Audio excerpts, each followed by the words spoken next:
welcome to High-Fliers, and I am so excited to introduce my guest today. He is an amazing individual. He has loads of world cycling endurance records to his name, and he's a very well-respected business advisor. He is Mark Beaumont. Welcome, Mark, and where do I begin? Well, let's set the scene. You're 15 years old, and you decide to cycle solo from John O'Groats to Land's End. Why? I mean, when I was 15 years old, my reference point for, I guess, what friends were doing was relatively limited because I'd been homeschooled. So I wasn't in a playground until the age of 11, 12, trying to sort of fit in and figure out my place within the playground politics. I'd complete freedom until the age of 11, 12 to be on the farm, explore the great outdoors. And so I spent my life, the first decade plus of my life, riding ponies, going skiing, riding my bike, camping and working. And I think that work ethic's hugely important. Every morning there was 60 goats to milk, there was 13 horses to muck out and put out, there was 200 laying hens to collect the eggs from. That was before you had breakfast. So I spent 2-3 hours a day around the kitchen table doing subjects, and I spent the first 10, 12 years of my life working hard on the farm. And I think, so by the time I got to 15, and I'd already cycled across Scotland and done other journeys, this idea of pushing myself and exploring was just part of my DNA, my childhood. It's only really then sort of transitioning into high school and suddenly having all these sort of norms that I realized that I was already a bit of an outlier to that. I was doing things that other kids weren't doing, but you only really think about these things when you grow up and realize what those formative years have become in terms of experience. Mum in particular gave me complete freedom when I had these ideas. Can you imagine as a 15-year-old and I said, I'm off to cycle Land's End John O'Groats, and she'd said, don't be stupid. Well, now, age 37, I would have long forgotten I'd ever had that mad idea. Whereas because she said, go for it, we'll support you. I can now look back over the last, 25 years, and it looks like a pretty chronological, it looks like a pretty inevitable journey to cycling around the world twice, going to 130 countries, making films, writing books, the life I've lived so far. But you only see a career like that in retrospect. When I was a 15-year-old kid, I had no ambitions to cycle around the world and do the things I've done. I just wanted to go on the next adventure, and then that horizon led to the next, and so on. Yeah, and I guess at 15, you have no real conception of dangers or of potential pitfalls. It's all just an adventure, right? Yeah, and it's funny. I mean, we better not geek out on risk, because people always come to me and ask questions about, oh, I can't do that because, and if you grow up pushing yourself as an athlete, as an adventurer, but as an entrepreneur, as a business maker, whatever that journey is, you end up it's the accountability ladder, isn't it? It's understanding your role in the world and not just thinking it's a big, bad, scary place. I get asked all the time, what if your daughter's turned around and tried to do what you did? And I would support that, because by the time they're 16, 17, 18 years old, I'll have had enough shared experiences with them to build the toolkit, the mental toolkit, the life experience to be able to make decisions for themselves. The scary part with the big bad world is if you've not properly engaged with it, if you've not done stuff which has consequences. So people talk about risk as absolute terms, it's dangerous. Whereas, when you're in business or when you're in expeditions, you start talking about exposure. You start talking about how likely are things to go wrong. And if they do go wrong, how serious are the consequences? So you end up being a very sort of analytical player around everyday life. And you do this automatically when from an early age you have been forced into these situations. So you're constantly on the bicycle, riding defensively. You're constantly having to meet new people, put yourself in situations and sort of, just gauge risk. but more in less in an emotional way, less in a, oh, I'm scared of the big bad world and all the what ifs, more in terms of like calculating constantly and almost subconsciously how you keep doing what you're doing safely. Safety comes first, but you've got to be out there, you've got to be in it, and you've got to be sort of really accountable about understanding how you do these journeys. And I've seen exactly the same with investing in early stage businesses, strategy around growing businesses, as I have in major expeditions. People are very, very scared of their shadows, and you've got to build that life experience where you've got an emotional side to what you do, you've got a passion, you've got a purpose, but you've also got a very analytical part of your mind around, what do I actually control, what are the behaviors, what are the inputs, and how do I sensibly think about risk so it doesn't put me off doing the things which are necessary. Because that sort of what if and that, I'll do it tomorrow, is the biggest difference between the doers and those that don't. Because I always point out the blindingly obvious. I'm not the world's best bike rider. I'm not the best bike rider in Edinburgh, in Scotland. I'm simply the guy that when I've got an idea, I do it. I see it through. I'm 6'3" and 90 kilos. I'd probably be a much better rugby player than a cyclist if I could actually catch a ball. But the reality is that, I've just built a life habit of seeing through my ideas and backing myself and finding the right teams to buy into these projects. If we lived in a meritocracy, if it was purely about your ability to turn the pedals and go fast, there's 101 people who could break these records. These Guinness World Records that you can see on the walls, they're not mine and my team's because I'm, in absolute terms, the best at what I do. It's because I've taken calculated risks. I'm used to shouldering those responsibilities. I like getting teams around these big ideas. And I don't spend my time talking about the what ifs. I've failed a bunch of times at these projects, but I've never failed because of a plan. The lack of a plan. I've always gone, right, how do we not just break this record or try this thing that's not been done before, but how do we do it fundamentally differently? Like, how do we take a fresh look at this and, bottom up planning, take a completely different approach, which is why most of the records that I've broken, we've broken by over 25%. These are not marginal gains.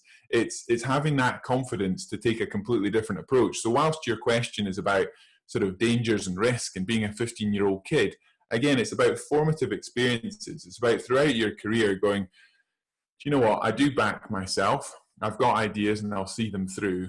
And you get better and better at just thinking on your feet, having a strategy, having a plan, but then also sort of not being so fixed in your ways that you're not open to opportunities. And if I was to think about what the last 25 years have been, they've been a fine blend of the plans I've made and the opportunities that I could have never foreseen. If I'd been so fixed in what I wanted to do, then I think the best stuff just wouldn't have happened. There's always a void between how you see yourself and how the world sees you. And I think it's so important for everyone throughout their careers to live life with one eye in the mirror. Just be hugely aware of, and tweak, and not to end up in a steady state, just to constantly think, look, how do I interact with the world? How do I create positive impact in the world with the areas that I deem important? For me, I would say those are three. They're family, community, and work. And people can become obsessed in, one or two of those spheres, but not to think through, as in a strategy sense, how you allocate time to the areas you want to give equal impact to. So, how many people say, look, for decades, I'll obsess on work and, I'll make up for it by creating impact with communities when I'm financially secure and everyone's flown the coop, or, I'll focus entirely on family. And, take this year, for example, there's a big bad problem out there. So whether it's local community, national or global, there's challenges to address. And you don't do these things because you are trying to be a goody two-shoes. You do these things because it makes you feel better, selfishly, about yourself. It gives you a better sense of purpose, of clawing back control with your own life. And, you know, whether it's the home life, having connections to the community which you're a part of, or the work which is hugely important, when you dial the pressure up on life, you know, the intensity, you've got to make sure you actually have a plan, because otherwise, you know, your own mental health really struggles because of what I said originally. You know, you got to have a sense of control within what you do. And I'm not pretending I always get this right, but I do have a plan, and I do realize that you know, the scarcest commodity is time. I'm very good at saying no to stuff because I know what I want to do for each period of time.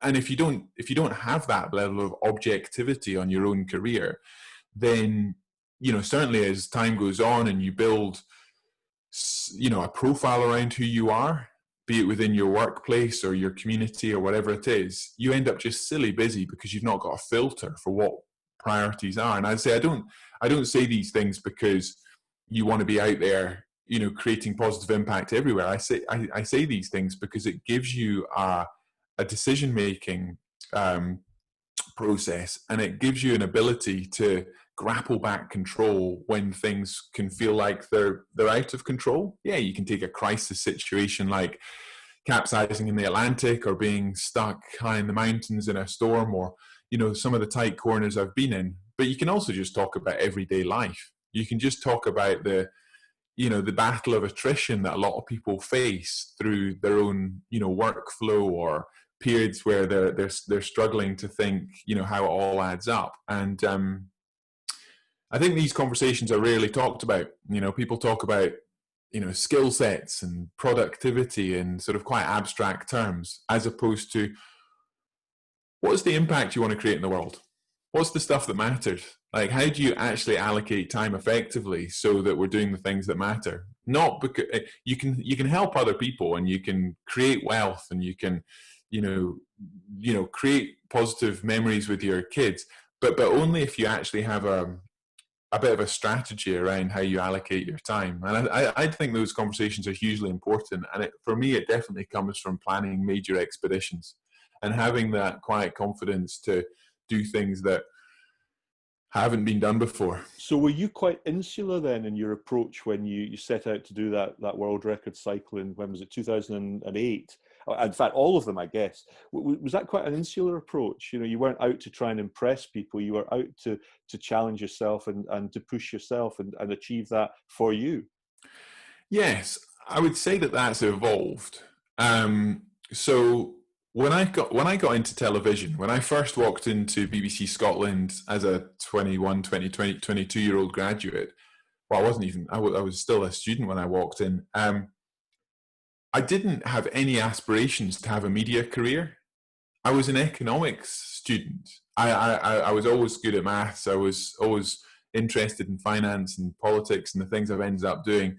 So my point is, for me, it was a very simple sum. I can't afford this, and I need to somehow get the sponsorship and get the earned media value to pay for that. So for me, it was a very simple sum around sort of creating the opportunity to do it.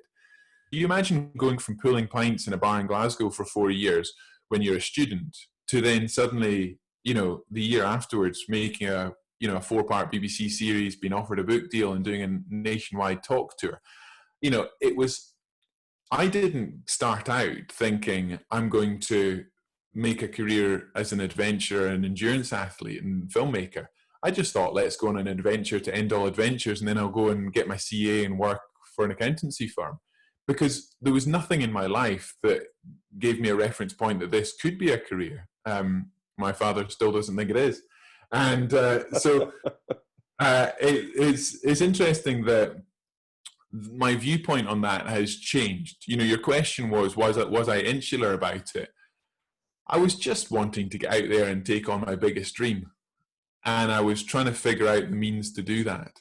And as time has gone on, I've ended up embracing, loving that aspect, the creative filmmaking side. One of my favorite subjects at school was art, but I never was encouraged to pursue that. And in a strange way, I've come full circle and, you know, ended up, you know, as a documentary maker really enjoying the creative side, whilst also being very plugged into the, you know, the commercial, you know, funding business side of it as well. And I think if you ask me where I am now, I wouldn't go on these journeys if I didn't have the opportunity to share them, not to the same scale, not because of the ego of it, but because there's a wonderful feedback loop. Every so often, I love just going off on an adventure, but the big stuff, you know, people think it's a one-way sort of path where I go out there and make films, and, you know, that's my business, and then it hopefully informs and inspires and gives confidence to others to do things. But I get a huge amount of positivity and strength from, you know, the comments, the feedback, the social, everything that happens when you're trying difficult things. So that positive feedback loop for me is a huge fire to the belly. And, you know, people can read that how they wish, but I see it as a very positive thing. People might sort of think, oh my goodness, you're just stoking the ego of it. But I genuinely think if I was out there pushing myself as hard as I do, if I didn't have what I call that virtual peloton, a global audience interested, caring, and backing the ambition, I'm not sure the accountability would be quite the same. And some of the things that I do are so painful, they're so sleep deprived, they're so difficult, that I draw great strength from people wanting me to succeed, pushing me on. And, you know, we're all human. We all have good days and bad days. And when I'm having a bad day, you know, I love the fact that there's other people out there that care about what I'm doing. You know, I can pull on my own strength a lot of the time, but it's nice to have that sort of that backing, you know, when maybe Mark, that's one reason why doing this in the full glare of TV is really helpful to you, because you are accountable. You know, you're not doing it anonymously, if you like. So you can't just give up and walk away. And also keep in mind that I always claim what I'm going to do before I do it. I never leave the finale as a surprise. So when I went around the world in 80 days, it's on the bike. You know, I sat there on the red sofa, BBC Breakfast, and I told everyone I was going to go around the world in 80 days. And a lot of people thought I was nuts because the world record was 123 days. How are you going to break a world record by nearly 40%? But we had the confidence to claim that before we did it. And so it creates this wonderful dynamic with the world where some people go, you're nuts, let's see how quickly you fail. And others going, wow, I love that level of process planning confidence, which, you know, is really hard to do so often in other walks of life, where people go, well, I can see what's possible, but I don't want to, you know, the perceived failure around not hitting your own target. So people don't do that. They go, well, you know, we'll break the record and then leave it as a surprise what we end up doing. But guess what? You're never going to break a world record by 37%, which is what we did, if you don't firmly believe in and claim what you're going to do before you do it. You're not going to do these things by accident, because they're so hard. They're so painful. They're so difficult. There's so much work involved that you're not going to accidentally figure out your best in the field unless you've, you know, strategized that, committed to it, communicated it, and based your, you know, daily behaviors and inputs around that success. Otherwise, you're just working back from what somebody else has done. That's comparative success. You know, I'll do better than I did last year. I'll do better than my competition. That's fine if all you're interested in is marginal gains.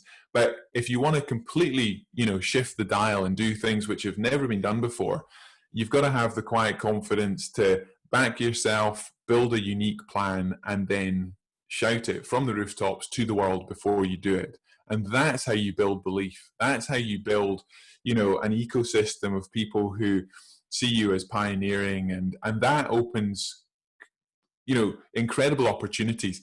We should just, for the record, just run down a list of these achievements. 2008 broke the world record for circumnavigational bike tour of the world, 18,000 miles. You did that in 82 fewer days than the previous world record. You cycled the Americas from Anchorage in Alaska to southern Argentina. You rode from Resolute Bay in Canada to the North Magnetic Pole. You attempted to row across the Atlantic with we've talked about that. Cycled from Cairo to Cape Town, which is about 6,000 miles. Broke the world record for the fastest solo ride of the length of Africa. Hold the record for cycling around the world, 18,000 miles in less than 79 days. I mean, Phileas Fogg had a balloon and could only do it in 80, but you did it in 79 and some hours. That does, notwithstanding what we've talked about, that does, to me, suggest an inordinate level of focus, Mark, to have to bring to those challenges, not just on a daily basis, but for weeks and months on end. I mean, how and I guess obviously businesses like that as well. How do you keep that focus? How do you keep that momentum? You've got to break up time into, what I call psychological arcs, and, people will hopefully recognize what that means. You imagine you're running a 10K or a 20K or a marathon. In each of those examples, you'll start fresh, you'll dig deep in the middle, and then at the end you'll go, oh, thank God that's over. I couldn't have gone any further. Well, guess what? That psychological arc has coincidentally matched exactly the distance you ran. So whether you're cycling across Scotland or Land's End John O'Groats or cycling around the world, you need to create psychological arcs that sort of match the physical journey you're taking on. And you can break that down into every day. So when I was cycling around the world in 80 days, the alarm would go off at 3:30 in the morning, on the bike at 4, and I'd ride 4 times 4-hour sets. So every day you can only ride the road in front of you. You can only ride the next horizon and the next and the next. So when you're in the middle of Australia, you're not thinking about Paris, which is 9,000 miles away. So you've sort of fixed what you're trying to do. You understand the big picture.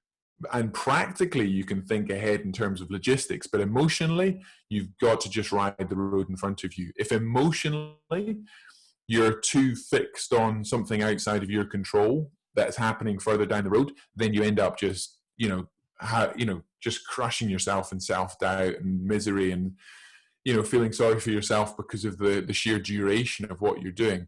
Whereas if you are very good at strategy planning, I always think endurance athletes see time like a great accordion. You know what you're trying to do.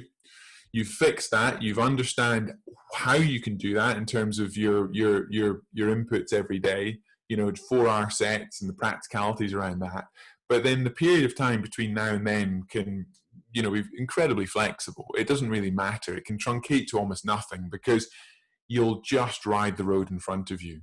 Now, just riding the road in front of you is a rubbish plan if you don't first and foremost have the strategy, because you don't know, you don't have a blueprint to focus on. You don't know what your power, your nutrition, your hydration, your sleep patterns need to be, the basic inputs to the plan. But once you've got that blueprint for the big picture, you know what you're going to do. You have to be very, very, very good at just riding the road in front of you. And then occasionally creating pause points, zooming out and going, okay, right, how does this all join up? We need to look at some contingencies because something's gone wrong. Things will go right and wrong. So those psychological arcs for me, it's the whole world, it's the entire continent, it's each week, it's each 4-hour block. But my point is you have to be able to think your way through the task, and you have to have broken up time into manageable chunks like this. Because if you just sort of see this as a never-ending grind that heads off into the future, then guess what? You're going to become pretty despondent and disconnected with what you're trying to do. I cannot describe what it's like to get up at 3:30 every morning for 2.5 months and ride 16 hours a day. You wouldn't do that if you didn't have that perspective on the task. So I know that's a very extreme example, but if you're driving businesses, and the other half of my life, which we've not talked about, as is early stage entrepreneurship, you've got to have that understanding of what's the strategy, what's the vision, but then what is the road we're riding? What is the bit that we can actually affect right now? Because people end up just silly busy and silly worried and distracted by things they don't actually control. And unless you've got that filter and that process around the planning, then your productivity just falls off the cliff. And guess what? You'll justify where you end up. Whatever you do on these big journeys, when you get to the finish, you'll go, oh, I gave it my all, that's my best. But if you've never figured out ahead of time what good looks like, then you've got no reference point for what that is. So you can only hold yourself to account by not saying, look, we'll beat what we did last time, or we'll beat the competition. But what is the art of the possible? What's what we're trying to do? And only then can you stay sane in each hour, each day, each week, each month of the process, because you know that you're not working towards some day when you knock it out of the park, when you're utterly brilliant and you feel great and you've got a tailwind. You know, use that as a metaphor for whatever you want. You understand that what matters in the long term when it comes to performance is the long-term average, is consistency. So you don't have to be brilliant in every given day. You just need to turn up. You just need to make sure that, you know, every day counts. And your best long-term average, you know, whether it's, you know, the financial goals of a business or pedaling around the planet, is based on consistency, ruthless consistency.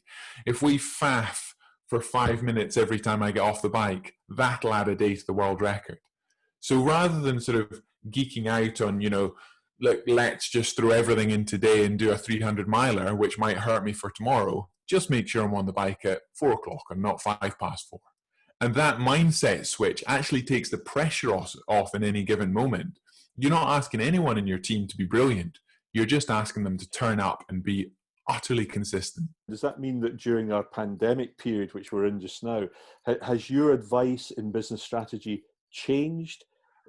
Because a lot of traditional strategies, I guess, have gone out the window because people are literally panicking right now. Yeah, but the answer is no. Nothing's changed. I've maybe dialed. People are asking me less to talk about how you knock it out of the park and break world records. The demand for those sorts of you know, workshops has definitely dropped off, because nobody's talking about knocking it out of the park this year, unless you're, you know, selling face masks. But what stays absolutely the same is, how do we claw back control? How do we actually feel like we're in the driving seat? How do we control time? So during a pandemic, more than ever, that's a classic example of when the heat is turned up, when control is stolen from you, and you need to be incredibly entrepreneurial to create new opportunities and to go back to the basics of, how am I allocating my time? You know, my business in February this year suddenly had, you know, when, you know, I could suddenly see that this year was going to be 25% of the turnover for last year, because a lot of my work is events, conferencing, global travel, filmmaking, like, all just out the window. So I could feel sorry for myself. I could keep trying to do what I did last year, but guess what? Why flog a dead horse? You know, you've got to pivot, hold the future lightly and pivot. You've got to realize that with the, you know, the only thing you control is how you allocate, you know, your skill set and time. So some people have got, you know, fixed assets and you know, teams to look after, and it's much harder to do that. I'm being very sympathetic to that fact, but what I am saying is, this is exactly the situation where you need to be able to claw back control and not keep doing the things which you've done out of habit before, which worked last year but don't work now. And, you know, take risks, because guess what? There's no better time to take risks than in a downturn. You know, when you've got a tailwind, and we all had tailwinds a couple of years ago, it's relatively easy to do well because you're on a rising tide. Whereas, you know, when everyone's thrown into a situation like 2020, you know, that ability to pivot, to switch, to allocate time, to claw back control. I'll give you some examples. I said before, the things that are important in my life are the community I'm connected to, my family, and my work. And I could have spent the first, you know, well, say February, March, April, May, June, you know, crying about loss of earnings this year, trying to sort of create opportunities where there were none. But I stopped in week 1 of lockdown. I said, how have things changed, and how do I claw back some control here? So I realized the kids are at home. I want to make sure that I capitalize on that. I said, there's a big bad problem out there. I want to look back on this period and realize that I didn't just put my head in the sand, and I need to somehow, you know, give some security to the ecosystem around my work and make it work, and, you know, see us through. So I sort of made a plan in each of those spheres. So do you remember we were allowed to do 1 hour of exercise a day? So my 6-year-old daughter was just getting to grips with cycling, and I thought, well, why don't we take the city map of Edinburgh, and she cycles and I run for 1 hour a day together, and we try and map out the entire city, every street, every cul-de-sac, everything. And we set out, and in total, over 3 months, we spent over 100 hours running and cycling together. That's 100 hours of conversation with my 6-year-old daughter about the world, which I never would have done otherwise. 1 hour a day. I would run 10, 12K. She would cycle. Guess what? She's a pretty good cyclist now. And she's done over 500 miles of Edinburgh streets, getting to see every part of the city, have conversations about the challenges we all face. With the community side, I thought, well, I can reach out to a community of cyclists, of rowers, of runners across the UK and try and create an event to support frontline workers. And I put a small team around me, and over a 6-week period, we organised an event called World in a Day. We ran it virtually online, and it raised £250,000 for frontline healthcare charities.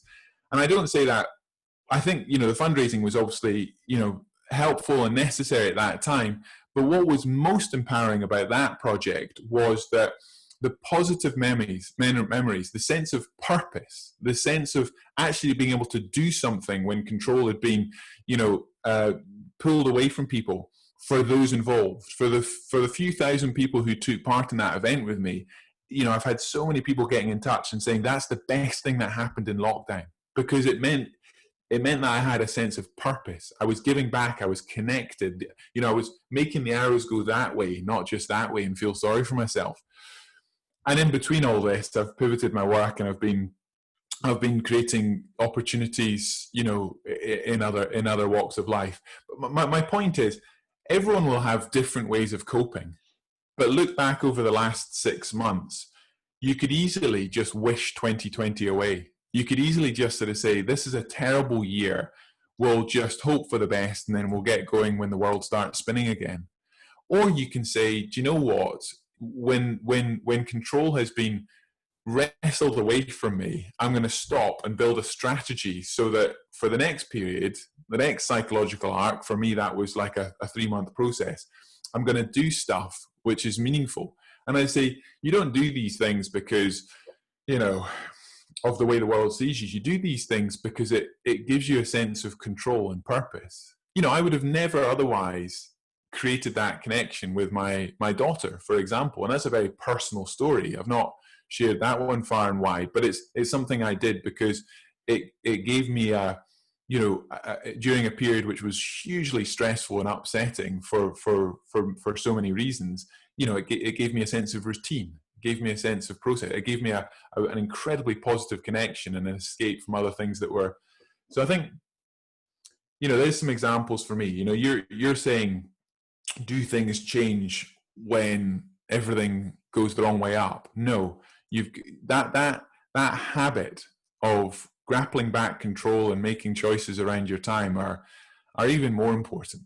I really appreciate you taking the time to do this and coming on High-Fliers to share your thoughts on, yes, your achievements, but also on how business can learn from things like that and can look ahead and hopefully put the pandemic behind them and move on to better things. So thank you again. Absolute pleasure. Great to speak.